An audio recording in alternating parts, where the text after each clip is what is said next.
That everybody? Yes. All right, good afternoon. We wanted to stand before you today with our partners and give you an update on the case of Kason Thomas. Kason Thomas is still missing, and our #1 priority is to bring Kason home safely. Nyla Jackson is still missing. The Honda Accord has still not been found. Efforts to find Kason has been ongoing since the very beginning, and we have not stopped looking. We are using all available resources. We want to thank the Ohio State Patrol, FBI, Dayton Police, Montgomery County Sheriff, Vandalia Police, Huber Heights, Middleton Police, Riverside, Inglewood, Airport Police, Butler Township Union, New Lebanon, Brookville, Jackson Township, and Farmersville for all their efforts into helping us with this case. I encourage anyone that may have any information, big or small, to call the tip line. You may not think it's significant, you may not think it's important. It could be as simple as a woman asking for money on the side of the road. We're asking you to call the tip line to help us try to bring Kason home safely. If it's something that is happening right in that moment and it's something that's active, we're asking that you call 911 and give that information. If it's information that you think you have that's valuable, that's not happening in that moment, I'm going to give you 2 different numbers that you can call. That first number is 614-645-4701. Again, that's 614-645-4701. Or you can call 1-800-CALL-FBI. Again, that's 1-800-FBI. That number is manned 24 hours, 7 days a week. If you have any information, we're begging you to please contact 911 if it's something that is happening right there in front of you in that moment, or call one of the additional numbers if you have information that you think can be helpful in helping us either locate Kason Thomas, locate Nyla Jackson, or even the vehicle. We want that information, so we are begging you, please call those numbers and give us that information. We've been working this case nonstop since the very beginning. I know we met yesterday and we talked about some of the things that we had done up until that point. Now I want to bring Deputy Chief Weir up so that he can give you additional information that we've been doing since the time that we talked last.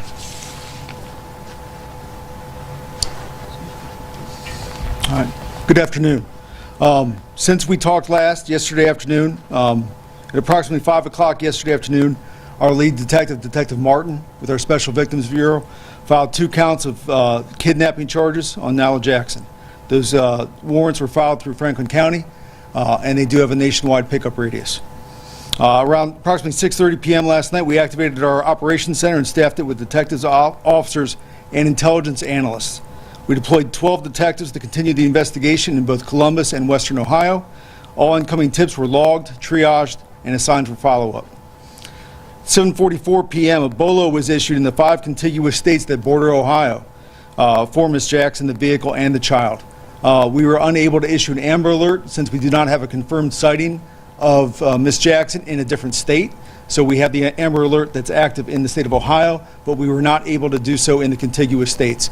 So those 5 states received a BOLO for law enforcement with the same information that was listed in the Amber Alert. 8:06 p.m., detectives made contact with the National Center for Missing and Exploited Children, who provided assistance and contacted Team Adam. Team Adam is a team of volunteers and experts that help assist in cases of missing and exploited children. 8:54 p.m., detectives responded to Vandalia, Ohio, and met with officers in that jurisdiction, Vandalia PD and the Dayton Airport Police. Discussed the measures they had taken to search their jurisdiction for the child and the suspect. Our detectives conducted an exhaustive search of the area around where the suspect had been to confirm that Kason Thomas had not been abandoned nearby. Detectives also made contacts at the airport and reviewed video of the suspect from the previous morning. Information at the sites in the Dayton area indicate the suspect was asking individuals to use their phone. Investigators were able to, or from the Division of Police and partner organizations, were able to locate some of those individuals and determine the persons contacted. 10:04 p.m., detectives interviewed a boyfriend in Columbus at a previous listed address for Miss Jackson. The male provided information concerning the phone call he had received from the suspect prior to the incident taking place. Our EOC, our Emergency Operations Center, talked to the following jurisdictions and inquired as to whether they had received any new reports of stolen vehicles in their respective jurisdictions to see if maybe Miss Jackson had dumped the car, the Honda Accord, and was looking for a new car. Huber Heights, Vandalia, Middletown, Riverside, Dayton, Englewood, Airport Police, Butler Township, Union, New Lebanon, Brookville, Jackson Township, and Farmersville. Middletown Police was the only one of those jurisdictions that reported a recent stolen vehicle. We were able to confirm the tag and that was entered into leads, and detectives and officers did look for that vehicle. 11:28 p.m., detectives attempted to contact several relatives of the suspect. The Ohio State Highway Patrol called in a tip that was received regarding a person handing over a child to a woman in a separate vehicle up in Richland County. The Highway Patrol, Richland County Sheriff's Office, and Akron Police helped follow up on that tip, which appears unrelated at this time, and we are grateful for their assistance on that one. Detectives checked hotels and motels throughout the 70 and 75 corridor in Vandalia, Middletown, and Dayton. The teams also searched apartment complexes and a trailer park in Montgomery County. The detectives checked shelters in the greater Dayton area with negative results. 11:55 p.m., detectives were able to locate two individuals that had talked to Miss Jackson around the Dayton airport. Individuals were interviewed and cooperated with the investigation. And then lastly, the National Center for Missing and Exploited Children received the tip that Miss Jackson, a male, and the baby were at a gas station in the Dayton area. Our detectives are following up and trying to corroborate whether that was in fact true or not. So those are the updates that we have in terms of actions taken overnight and into this morning. And I will turn it back over to Chief Bryant.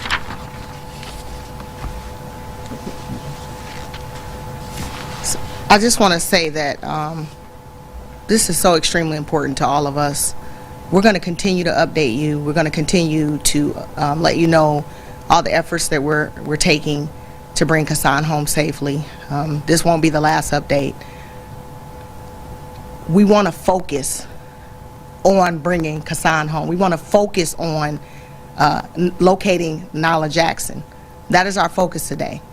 So we're going to open it up for questions, and we want to really just reiterate that we are trying to make sure that we do everything that we can to locate Kason Thomas and bring him home safely. And with that, man, that's a lot of departments you named in Montgomery County, a lot of activity in Montgomery County. Do you have reason to believe Miss Jackson and this baby boy are in Montgomery County? Based on the events over the past hours, several hours, and the past couple days, that is our focus, because that is where our tips and our information have led us. So we're going to continue to focus on that, but we're not just focused on that. We're focusing on any and everything that comes our way. Any information, any tips, anything that we get, we're going to make sure that we're looking. We're working with the FBI.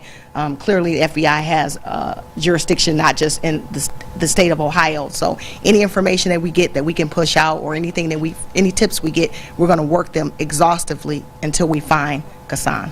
What role does the FBI play in investigating Kason's disappearance? So they have been great in their partnerships and the ability to give us whatever resources that are necessary to help us. Whether it's personnel, whether it's technology, they've been extremely helpful in giving us anything that we need to be able to do what we need to do to find Kason and locate Nala. Chief, the delay in issuing the Amber Alert, was this because of some lack of meeting criteria, or due to some miscommunication between the CPD and the Ohio State Highway Patrol? So I'm going to bring up one of the personnel from the Ohio State Patrol so that they can give you a better understanding of how this works. And just so you know, there is a process, and he'll explain it, but it was being worked. This information was absolutely put out. It's a process, and who's gonna step up and be able to explain it? Lieutenant Nathan Dennis with the Highway Patrol. So how this process works is when an agency reaches out to the watch desk or the Ohio State Highway Patrol's communications center requesting an Amber Alert, there's certain criteria that the Ohio Revised Code says has to be met before that system can be activated. So there's a checklist that has to be gone through to ensure that per the Ohio Revised Code, this Amber Alert can be issued. Once that's done, then it's a matter of gathering the information. So when you gather the information, you have to have the names of the children, as well as much suspect information as you can gather, and additionally the vehicle information. So once all of that's compiled and figured out, then we can start the activation process of the Amber Alert. So for this situation, the Amber Alert was actually started. The activation of that happened at 12:31. And how that is activated is the first thing they do is activate what's called a lumen line, which allows the tips. It's the phone line that can be called for tips and things like that. We need to ensure that that's active so people, when they see this notification, they can contact somebody. After the lumen line's activated, then we start activating the other systems. So there's the emergency alert system, which puts banners across televisions, and then also it comes across your radio as an emergency broadcast. That script has to be written with that description in it. And then the National Center for Missing and Endangered or Exploited Children has to be contacted. They're the ones that actually set off the alert for the wireless emergency alert system, which is what you get over your cell phone. So you have to then communicate with them to come up with the message that they're going to put out. That message can't be more than 90 characters, so there's a character limit on that message. So it's communication back and forth with them to establish what that message is going to be. Then they issue that alert. Meanwhile, we're in contact with ODOT to get messaging boards changed over so that this is appearing on the highways. We're working to get all of this entered into leads. At the very beginning of this, our troopers were notified via their computer in their cars to BOLO for this vehicle and this suspect. And then after all of these agencies have come together and they've worked to get these messages out, then that Amber Alert activation is complete. So that process can take from an hour to an hour and a half by the time you get all these different agencies on board to activate this entire system. We were told that CPD first called OHP around 11:41, but the initial call went out about 9:45 about this incident. So why did those 2 hours pass, and is this acceptable in a situation like this? Excuse me. So ideally, you absolutely want to contact and get that information rolling as soon as possible. But like he explained, gathering the information and not waiting until an actual Amber Alert comes out to get that information to the state troopers, to other agencies, being able to put that information out and get it out without waiting for the Amber Alert is critical as well. So I'm not going to say that timeline was, ideal. Ideally, you want to get it out immediately. But the personnel, they were working as hard as they could to get the information, to be able to have it enough and meet the criteria to get that Amber Alert going. So Chief, why not something then with a lower threshold, if this is such an onerous process, something along the lines of an endangered missing child alert? Because we have talked to multiple people in Montgomery County, in our coverage area in Dayton, who say, I saw Miss Jackson in the time frame prior to her even dropping off Kyair at the airport, but did not know who she was because the bell had not been rung publicly sooner. What do you say to people who have those concerns? So when we provided the timeline yesterday, we initially, I think within half an hour of the original run, within 20 minutes of our officers arriving at scene, it shows on the CAD data, on the computer-aided dispatch for the run report, that we advised the neighboring jurisdictions, Upper Arlington, Grandview, and so they were alerted right away. Obviously, all 5 zones were alerted. I think they went to priority runs on the citywide, on 1s and 2s, which is our priority dispatch system. So basically, we restricted runs. We pulled all officers from 16 precinct down to back down to First and High for a grid search. That started, I think, within 20 minutes of being there. So we had a phenomenal response. Sometimes these things are complicated. Sometimes you have to work through obstacles. We had lots of obstacles we had to go through with the identification of that car and the suspect. Those things take time. They were reviewing video. They looked at it. They had to talk to different employees of the Donatos, different people that could identify the suspect, people that knew the suspect. Obviously, the victim didn't know the suspect, so that wasn't like we had where in some cases where a victim says, it was, this person who took my children. where that makes it immediate, where you can call immediately and say, hey, this is the suspect information, we have it. Our officers had to go through a lot of legwork to identify who the suspect was before we were able to put that out. Like we talked about yesterday, there were obstacles we had with the car. There was no license plate on the car. The VIN wasn't registered. We had to go through and backtrack. Our officers woke up the owners of a car dealership in the middle of the night and had them come to work to go through the paperwork to try to find a VIN to identify the vehicle, that we could provide a VIN number for the state and for officers throughout the state. So I get that there's questions about that, and those are, it's legitimate to ask those questions, but our officers had a lot of obstacles, and they did a really good job of going through all those things and working on a lot of different angles to identify suspect and vehicle within a very short time frame, while also doing a grid search and searching the area and checking the addresses that once we identified the suspect, they were going through and checking all of her former addresses throughout the city. So we had a lot of obstacles. The officers did their best to overcome those obstacles, and there you go. Deputy Chief, you alluded to a phone call with the ex-boyfriend of the suspect. Could you maybe share details about what the character or how that phone call went about? Yeah, it happened beforehand. It did not do anything to point to any criminal intent in terms of, I'm going to do this later tonight or anything like that. It didn't point to any homicidal or suicidal ideations. So he did relay what was said in the conversation, and our investigators are kind of going through that. Deputy Chief or Chief, you outlined all the work that's happened over the past days to try and find these two, and they still obviously haven't been found. What are the challenges that come up as more and more time passes? Well, one was found, so luckily we were able to return one child home. The obstacles, obviously, as time goes by, we're concerned, which is why we're pleading and begging for anyone with information to give it to us so that we can find Kason and bring him home. The time frame is our biggest concern. We want to try to find this child as soon as possible. I understand there have been a number of false alarms or incorrect to be reported sightings of the vehicle. I mean, is this something that takes resources away from investigations, or is that something that you're looking for? Well, luckily, yes.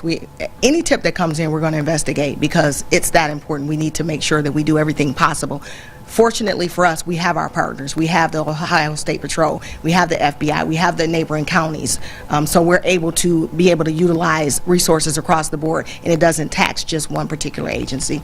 Deputy Chief, as a follow-up, we certainly appreciate the work everybody, law enforcement here, is doing to find this baby boy, because that's the biggest thing here. But aside, it's not just about notifying your officers. How did your department go about alerting the media and, by extension, the public, who are all here to help in the situation to try to find this baby? So prior to the Amber Alert going out, our Special Victims Supervisor, Sergeant Fishburne, issued a media release at 12:05 a.m.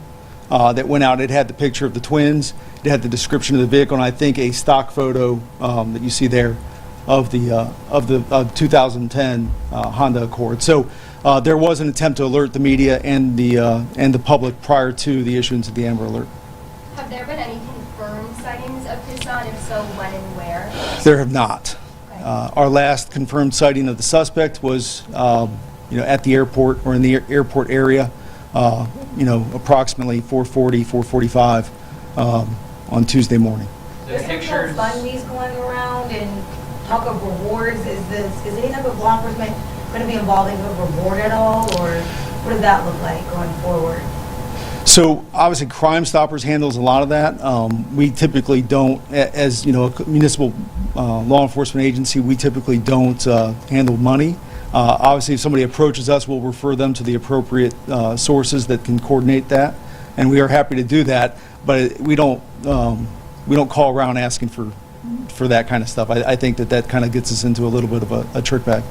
Yeah, You said efforts were made to contact the suspect's family. Did anything come of that? Did you learn anything more about her background, any potential mental health issues or anything like that? We are starting to get some information about some of that, but we would like to speak to Ms. Jackson's family. And I think we've had some initial efforts, and we're still hoping to get in contact with them. You said you'd be focusing on Montgomery County, not exclusive to Montgomery County, but just because of the way, those are the ways tips are leading you all right now, that you've got some indication of who she could be in the greater Dayton area at this point, just based on? Based on where we found Kyair and some of the things that occurred, we're obviously focusing on that. But like I said, we're looking at everything. We're not ruling anything out. We want to make sure that we are exhausting every lead, every tip. And if we find out anything, again, if anyone has cited them, even if it's not in Ohio, you say, well, that couldn't possibly be him or that couldn't possibly be her because it's not in the state of Ohio. Please do not discard that. Call us, give us that information. Thank you, guys. Thank you. Thank you.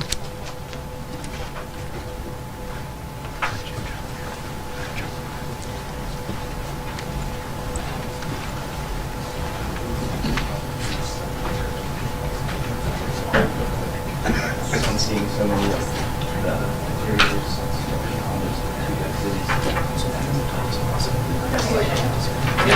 Yes. I'm not, I just wanted to. and just obviously framing others. Correct. Yes. Okay, okay.